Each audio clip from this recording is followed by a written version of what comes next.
이 땅을 살아가면서 한 번도 고난에 빠지지 않는 사람은 아무도 없을 것입니다. 어쩌면 매일의 삶이 고난인 사람들도 있을 것입니다. 우리는 다양한 환경과 여건 속에서 여러 가지 시험과 고난을 만나게 됩니다. 그래서 야고보 사도는 너희가 여러 가지 시험을 만나거든 온전히 기쁘게 여기라 이야기했던 것입니다. 만일 우리가 당하는 고난이 하나님으로 인한 것이라면 하나라도 헛된 것이 없습니다. 하나님은 우리를 괴롭게 하기 위해 고난을 주시지 않습니다. 하나님께서 우리에게 고난을 허락하신다면 그 이유는 우리를 연단하셔서 정금과 같이 되게 하기 위한 것입니다. 오늘 이스라엘 백성들도 기드온이 죽은 후 아비멜렉의 압제에서 고난을 당했습니다. 그러나 그의 죽음으로 압제가 끝이 나고 이사갈 출신 사사 돌라에 의해서 다시금 이스라엘의 평화가 찾아오게 되었습니다. 이러한 평화는 돌라 이후 길앗 출신 사사 야일에 이르기까지 45년간 계속되었습니다. 1절을 보면 아비멜렉의 뒤를 이어서라는 말로 오늘 본문이 시작하고 있습니다. 이는 아비멜렉이 다스리던 시대가 가고 새로운 시대가 왔음을 말해주는 것입니다.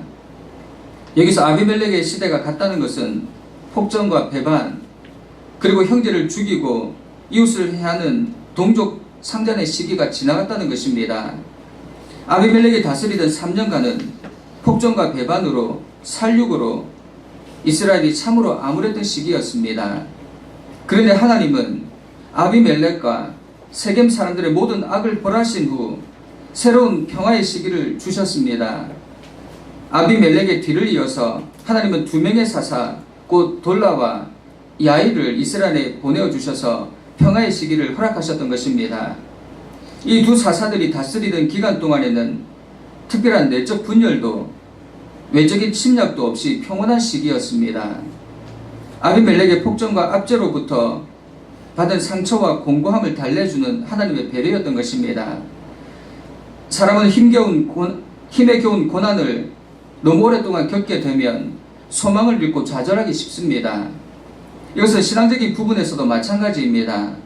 오랫동안 겪는 고난은 신앙적인 소원과 의미마저도 상실하게 되고 절망의 나락에서 헤어나지 못할 수도 있다는 것입니다. 그래서 하나님도 백성들을 그런 압제와 곤비한 상태에 오랫동안 방치해 두시지 않았습니다. 애굽에서 힘든 고역으로 부르짖는 백성들에게 하나님은 모세를 보내셨던 것처럼 아비멜렉의 시대에 고통당해 지쳐있는 백성들을 위해 구원자로 사사들을 보내주셨습니다. 그들이 바로 돌라와 야일이었습니다. 그런데 오늘 본문을 보면 특이한 사실을 발견할 수 있습니다. 그것은 오늘 본문에 사사 돌라와 야일의 구체적인 행적이 거의 기록되어 있지 않다는 것입니다. 물론 이것은 돌라와 야일의 업적이 보잘것없기 때문이 아니었습니다. 사사기의 기록 목적이 사사들의 구체적인 행적을 소개하는 것이 아니라 하나님의 계시에 근거한 구속사를 밝히는 데 있기 때문입니다. 사실 본문을 근거로 추정해보면 돌라와 야일은 사사로서 그들의 임무를 잘 수행했음이 분명합니다. 왜냐하면 그들이 이스라엘 사사로 있는 동안 그들의 과오에 대한 언급이 전혀 없기 때문입니다. 뿐만 아니라 그들이 이스라엘을 다스린 45년간 이스라엘이 태평하고 풍요로웠음을 본문이 증거하고 있습니다. 그래서 사사들 가운데 이야기의 분량이 적다고 해서 그 사사가 이스라엘 역사에서 덜 중요한 사사가 아니었다는 것입니다. 그러므로 돌라와 야일을 다른 사사들에 비해 역사적으로 무게감이 적었던 사사로 생각하면 안 된다는 것입니다. 돌라와 야일은 어떤 면에서 바로 앞에 있는 아말렉의 이야기와 뒤에 이어나오는 입다의 이야기를 연결해주는 다리와 같은 역할을 하고 있습니다. 즉 아비멜렉의 시대를 닫는 이야기로 돌라를, 입다의 이야기로 들어가는 문과 같은 역할로 야일을 소개하고 있다는 것입니다. 1절에서 5절을 보면 5절이라는 짧은 본문 속에 두 사사의 행적이 기록되어 있습니다. 아비멜렉의 통치기간은 3년에 불과했지만 그에 관한 기록은 9장 전체를 차지하고 있습니다. 그런데 45년을 통치한 돌라와 야일은 두 사람 전체 행적에 대한 기록이 합해서 겨우 5절에 불과하다는 것입니다. 이것이 아비멜렉이 이 두 사사들보다 위대해서 그런 것입니까? 오히려 그 반대입니다. 그의 3년은 압제와 고난의 기간이었고 돌라와 야일이 통치한 45년은 평화의 기간이었습니다. 아비멜렉이 이스라엘을 압제한 이유가 무엇입니까? 그는 자기를 높이고 자기의 통치 기반을 확고하게 하기 위해 온 정신을 쏟았기 때문입니다. 경쟁이 되던 형제 70인을 모두 죽이고 자기의 권위에 반기를 드는 세겜 사람들을 몰살시키는 죄악을 범했습니다. 그는 지도자로서 이스라엘의 평화에는 관심이 없었습니다. 이런 그의 뒤를 이어 등장한 돌라와 야일은 오늘 오랜 분열과 다툼 속에서 상처있고 피곤한 백성들을 위로해주고 화평을 주는 지도자였습니다. 비록 다른 시대의 사사들과 다르게 특별히 두각을 나타내지 못한 것 같지만 말씀을 깊이 묵상해 보면 이들도 다른 사사들 못지않게 하나님의 쓰임을 받았다는 사실을 우리는 발견할 수 있습니다. 사사들을 통해 일하시는 분은 하나님이십니다. 어떤 사람들이 더 크게 쓰임받고 덜 쓰임받았다고 말하기는 어렵습니다. 지금도 마찬가지입니다. 오히려 이름 없이 빚도 없이 사명을 감당하는 사람들을 하나님은 더 귀하게 보신다는 것입니다. 하나님은 필요한 시기에 필요한 만큼 사람을 사용하십니다. 그런 면에서 이 두 사사들은 자신에게 주어진 사명을 충성되이 감당했습니다. 그들은 아비멜렉처럼 권위를 갖고자 사람들을 선동하지 않았고 명예를 위해 일하지도 않았습니다. 부름을 받은 그 자리에서 상처받은 백성들을 치료함으로 사명의 충성과 헌신을 아끼지 않았습니다. 그렇다면 오늘 이 말씀을 우리에게 주시는 이유가 무엇입니까? 무엇을 깨닫게 하시려고 이 말씀을 우리에게 주시는 것입니까? 그것은 먼저 때로 평범한 것이 가장 위대하다는 것입니다. 하나님은 이름도 빚도 없는 가장 낮고 평범한 사람들을 사용해서도 놀라운 일을 감당하게 하신다는 것입니다. 성경은 돌라의 출신과 그가 살았던 지역을 이야기하는데 그는 이삭을 사람이면서 에브라임 산지 3일에 살았다고 이야기하고 있습니다. 에브라임 산지라고 하면 주로 에브라임 지파의 땅이면서 므낫세 지파와의 경계지역 일부를 포함하는 것입니다. 3일이 정확히 어딘지 알 수 없지만 에브라임 지파 혹은 므낫세 지파의 땅일 것이라고 추측하고 있습니다. 그런데 고대에는 이스라엘뿐만 아니라 어느 나라라도 이사하기가 쉽지 않았습니다. 특히 이스라엘은 여호수아가 지파별로 땅을 나누어 주고 그 땅에서 대를 이어 살아가는 것이 전통이었습니다.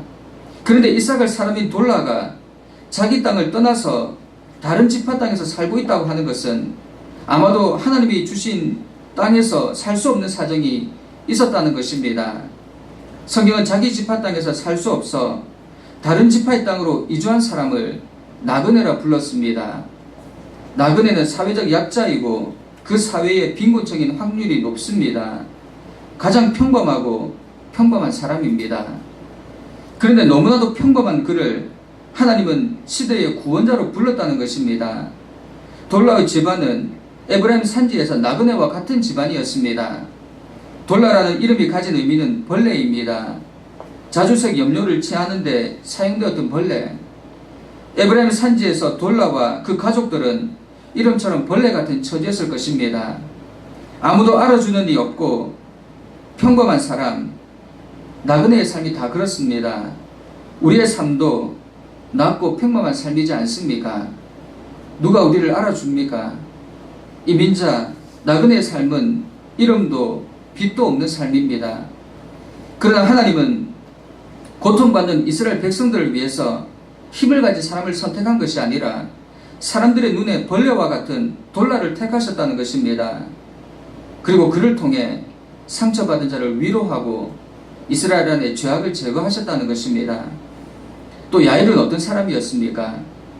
그에 대해서 상반되는 견해를 가지고 있는 사람들이 있지만 그 또한 아비멜렉의 압제에서 치유되고 회복된 이스라엘 백성들을 하나님의 뜻에 합당하도록 돌보았다는 것입니다. 그런데 이스라엘 백성들이 풍요롭고 번성한 삶을 살도록 사명을 감당했습니다. 이러한 특징은 야일 가족의 번성과 풍요를 보면 알 수 있습니다. 그는 30명의 아들이 있었고 그들은 어린 낙이 30을 탔다고 성경은 기록하고 있습니다. 그들의 아버지 야일을 도와 이스라엘 곳곳을 순회하며 어려운 일을 돌아보는 직무를 수행했습니다. 야일은 이렇게 이스라엘 백성들을 돌보는 일에 헌신을 아끼지 않았습니다. 1절에서 5절까지 5절로 이루어진 본문을 읽으면서 자연스럽게 떠오르는 생각은 그들은 너무나 평범했다는 것입니다. 그냥 서민들의 일상을 보는 것과 같습니다. 누군가가 살았다가 죽었다는 이야기입니다. 특별한 역사적 사건이나 개인적 업적도 있지 않습니다. 돌라는 단 2절, 야일은 3절이 전부입니다. 이것은 그들이 아무 일도 하지 않았다는 것을 의미하지 않습니다. 1절에서 돌라는 이스라엘을 구원했고 3절에서 야일은 사사가 되었다 기록하고 있습니다. 이 두 사사들이 평범한 것 같지만 나라를 구했고 또 그들을 잘 다스렸습니다. 자신의 직분을 충실하게 감당했다는 것입니다. 그들이 주어진 직분을 성실하게 감당했기에 이스라엘은 커다란 문제 없이 평온했던 것입니다. 그들은 마지막도 아주 평범했습니다. 그런데 우리는 대개 평범한 것에는 별로 관심을 기울이지 않습니다. 기돈과 삼손은 기억하지만 돌라와 야일은 기억하는 리가 없습니다. 그러나 유명한 것과 위대한 것이 항상 일치하지는 않습니다. 항상 세상을 떠들썩하게 해야 훌륭한 것이 아니라는 것입니다. 삼손의 경우 그는 믿음으로 장렬한 최후를 맞았지만 그의 삶을 전체적으로 볼 때 훌륭한 삶이라고 보기는 어렵습니다. 역사에 이름을 남기는 것만이 반드시 훌륭한 것은 아니라는 것입니다. 이름 없이 살다간 역사적 인물 중에도 신앙의 길을 가며 하나님의 일을 한 종들이 얼마든지 있습니다. 히브리서 11장은 아브라함과 모세와 같은 신앙의 위인들도 기록하고 있지만 그러나 이름 없이 빛도 없이 살다간 사람 중에 아브라함과 모세 못지않는 수많은 믿음의 선진들이 있음을 언급하고 있습니다. 한 구절도 되지 않는 말씀 속에 삶이 요약되어 있는 경우도 있다는 것입니다. 심지어 이름조차 언급되지 않는 경우도 있습니다. 그러나 그들은 모두 훌륭한 믿음의 선진들입니다. 비록 역사에 이름이 기억되지 않는다 하더라도 그들의 삶이 성경에 기록되어 있다는 것은 하나님께서 그들을 기억하시고 인정하신다는 증거입니다. 여러분, 역사는 소수의 뛰어난 사람들에 의해 이루어지고 있는 것처럼 보이지만 사실은 이름도 없이 빛도 없이 자기의 소명을 묵묵히 다하고 사라져간 알려지지 않는 위인들에 의해 이루어졌다는 것입니다. 평범한 일이라 할지라도 내게 맡겨진 일들을 믿음으로 감당하는 자가 진정 위대한 인물입니다. 오늘 우리 산정의교회는 개척교회입니다. 알아주는 이가 없습니다. 이름도 없고 빛도 없습니다. 우리 스스로도 교회의 앞날을 예견하기 어렵습니다. 무엇을 할 수 있을까? 작고 평범한 교회입니다. 그러나 하나님은 이러한 평범한 교회들을 통해 하나님의 나라를 이루어 가신다는 것입니다. 하나님이 사용하실 때 아무리 작고 평범한 교회라도 큰 일을 감당할 수 있습니다. 하나님은 작고 평범한 교회를 통해 이 세상의 크고 화려한 교회들을 부끄럽게 하신다는 것입니다. 이름이 알려진 교회가 위대한 교회가 아닙니다. 유명한 것과 위대한 것은 항상 일치되지 않습니다. 여러분, 우리 유명한 교회가 아니라 평범하지만 위대한 교회가 됩시다. 이름 없이 빛도 없이 사명 감당하는 교회, 이런 교회와 성도들에게 하늘의 상급이 클 것입니다. 바울은 먹고 마시는 지극히 평범한 일까지도 오직 하나님의 영광을 위해서 하겠다 이야기합니다. 여러분, 오늘부터 우리의 삶의 평범한 일상이 하나님의 일을 하는 데 사용되기를 간절히 축원합니다. 두 번째로, 평안할 때 신앙 성장을 위해 노력해야 합니다. 2절과 4절을 볼 때 돌라와 야일 두 사사가 통치했던 시기는 이스라엘의 큰 풍파 없이 내적으로 외적으로 평온한 시기였음을 보여줍니다. 일상이 평범했습니다. 4절을 보면 야일은 30명의 아들이 있었는데 그들은 모두 어린 나귀를 탔고 또 성읍 30을 두었다 이야기합니다. 아직 이스라엘에 말이 없던 시기에 야일의 아들들이 나귀를 타고 다녔으니 당시 이스라엘이 어느 정도 번성했는지를 상징적으로 보여주는 것입니다. 그런데 우리가 알듯이 우리의 삶이 안정되고 번성할 때 우리는 신앙을 돌아보아야 합니다. 이때 신앙의 성장을 이루고 열매 맺는 신앙생활을 해야 합니다. 그렇지 않으면 다른 것을 찾게 됩니다. 보통 사람들은 평안할 때, 어려움이 없을 때 나태해집니다. 그러면 그 삶에 어려움이 찾아오게 됩니다. 일반적으로 신앙은 고통을 통해 성장한다는 이야기가 있습니다. 맞는 말입니다.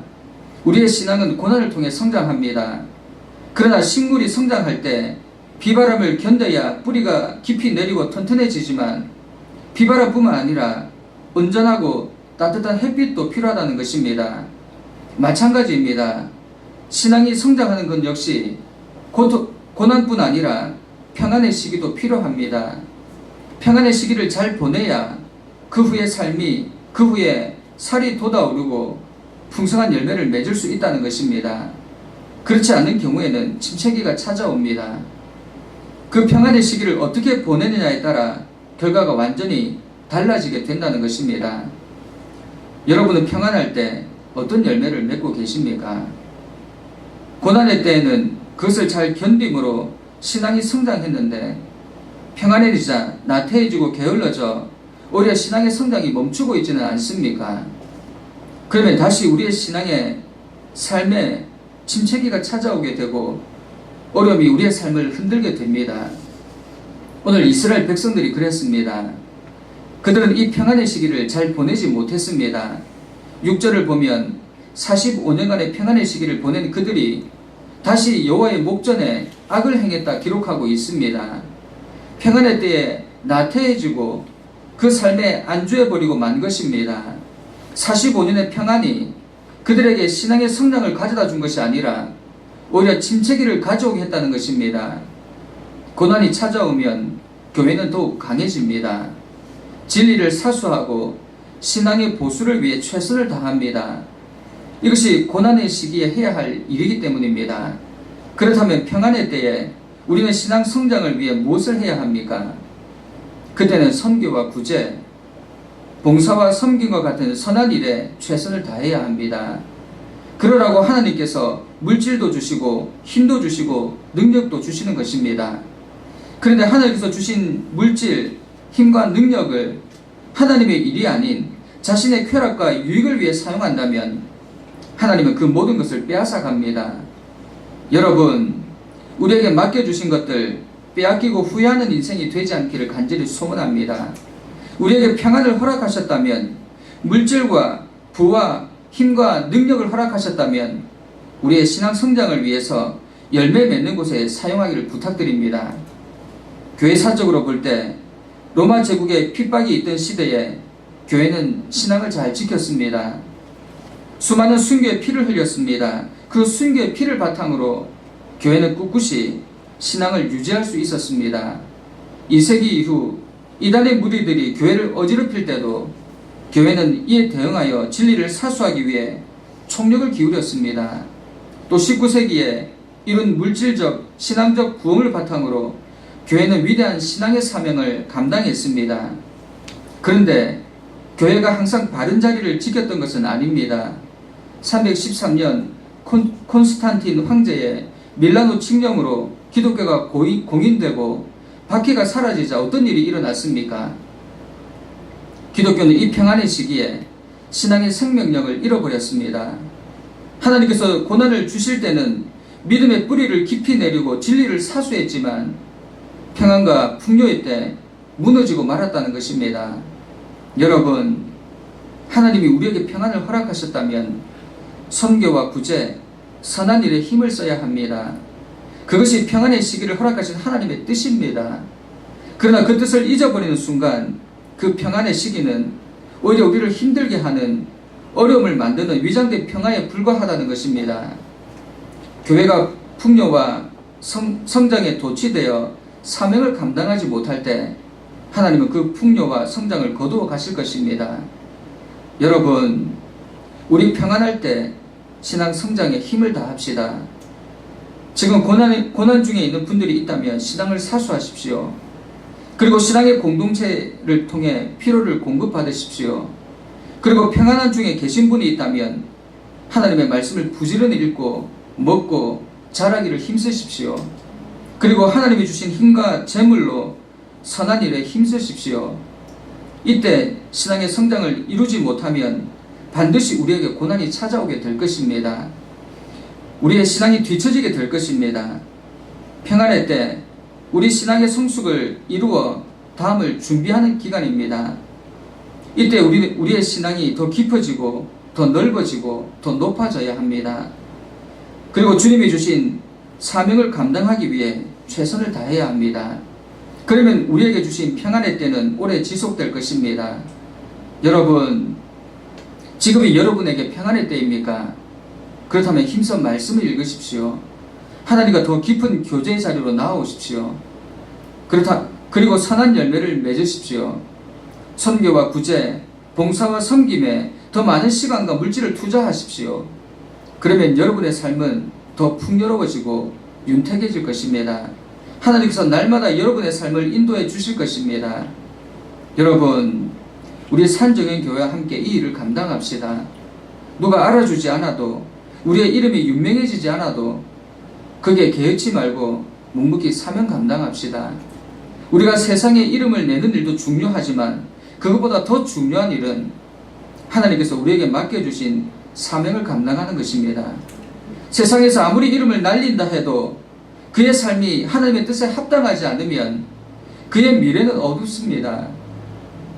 우리 이름 없이 빛도 없이 사명 감당합시다. 비록 세상에서 무명이라 해도 평범한 삶을 살지라도 하나님 바라보며 사명 감당할 때 우리의 미래는 이 세상의 유명한 사람과 비교되지도 않는 영광으로 가득하게 될 것입니다. 여러분, 지금 우리는 무엇을 위해 수고하고 있습니까? 잠시 있다 사라지는 이 세상에서 이름을 내기 위해 수고하십니까? 아니면 영원하고 복된 미래를 위해 수고하고 있습니까? 우리 지금부터 평범한 일상 속에서 복음을 증거하고 하나님 나라를 준비하는 모두가 됩시다. 그리하여 하나님께서 우리의 이름을 불러주시는 그날을 기대하며 하루하루 준비하는 삶을 살아갑시다. 함께 기도하겠습니다. 사랑하는 하나님, 오늘 우리에게 주신 말씀을 되새기며 살기 원합니다. 유명한 사람, 유명한 교회가 되기보다 위대한 사람, 위대한 교회가 되기 위해 이름 없이 빛도 없이 사명 감당하는 모두가 되게 하옵소서. 예수님의 이름으로 기도드립니다. 아멘.